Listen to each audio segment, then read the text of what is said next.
Moldova is the poorest country in Europe. Not the poorest former Soviet republic, the poorest country in the entire European continent by GDP per capita.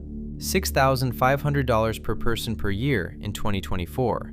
For context, neighboring Romania, which was also a communist country until 1989, now stands at $18,000. The country that borders Moldova to the west is more than 2.5 times richer, and that gap has been widening every decade since 1991.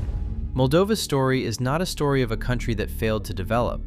It is the story of a country that has been systematically prevented from developing by a combination of geography, frozen conflict, political capture, and economic dependence that reinforces itself with every passing year. Moldova inherited almost nothing useful from the Soviet Union.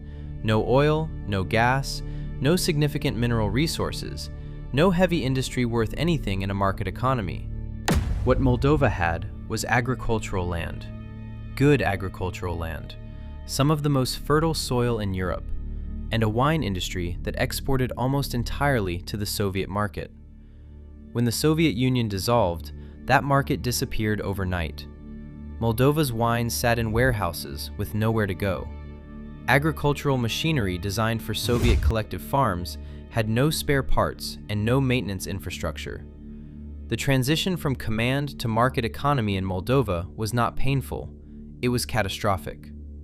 GDP per capita fell by over 60% between 1989 and 1999. By some estimates, Moldova's economy in the late 1990s was smaller in real terms than it had been in the early 1970s. An entire generation of economic progress erased in a decade. The response to this collapse was immigration, on a scale that is almost without parallel in the post-Soviet world when measured relative to population size. By the mid-2000s, an estimated 1/3 of Moldova's working-age population was living and working abroad, primarily in Russia, Romania, Italy, and Portugal. They sent money home. Those remittances became the primary economic coping mechanism for hundreds of thousands of Moldovan families. By 2006, remittances represented over 37% of Moldova's GDP, the highest remittance to GDP ratio of any country in the world at that point. Today, that ratio has moderated somewhat as the diaspora has settled more permanently abroad, but remittances still constitute 15 to 20% of GDP. This means Moldova's economic survival is structurally dependent on its citizens living in other countries. That is not a development model. That is a coping mechanism disguised as a development model. And coping mechanisms do not compound into prosperity the way investment does.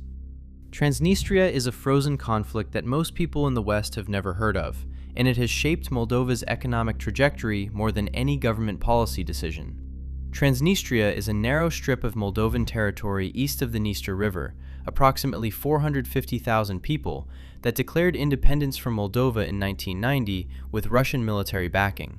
Russia never recognized Transnistria as a state, but it has maintained military forces there and provided the territory with subsidized Russian gas since 1991. Transnistria has its own government, currency, passport system, and economy, a Soviet-era industrial economy running on subsidized Russian energy that it resells at market prices, pocketing the difference. That energy subsidy is estimated to be worth several $100 million per year. Meanwhile, Moldova proper has paid market prices for Russian gas while competing with a quasi-state next door that operates with an invisible Russian subsidy.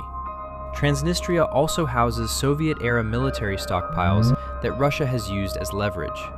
The frozen conflict has prevented Moldova from fully controlling its own eastern border, created economic distortions, and made the country less attractive to foreign investment because of unresolved territorial questions. Every significant reform in Moldova has operated in the shadow of a conflict that has no clear resolution. Moldova applied for EU membership in 2022, immediately following Russia's invasion of Ukraine, and received official candidate status in 2023. The EU accession process, if it proceeds, would be transformative. The Estonian example demonstrates what EU membership can mean for a small former Soviet republic with limited natural resources. Institutional reform, access to structural funds, free movement of capital, and a legal framework that attracts foreign direct investment. Moldova's GDP per capita could look significantly different in 2040 than it does in 2024 if the accession path holds. But the path has serious obstacles. Corruption remains endemic. The judicial system is not yet independent. The Transnistria question has no solution that Russia has accepted. And Moldova's demographic trajectory, continuing population loss, aging remaining population, shrinking labor force, limits the growth potential even with institutional improvement. The EU accession process is a potential reversal mechanism. It is not a guarantee. 3 trajectories are possible for Moldova by 2030. In the optimistic scenario, EU accession proceeds on schedule, structural funds begin flowing, foreign investment accelerates, and the diaspora begins returning as the wage gap with Western Europe narrows. GDP per capita reaches $10,000 to $12,000. Population loss slows. In the neutral scenario, EU accession progresses slowly, institutional reform is partial, foreign investment remains modest, and the remittance economy continues as the primary stabilizer. GDP per capita reaches $8,000 to $9,000, but demographic decline continues.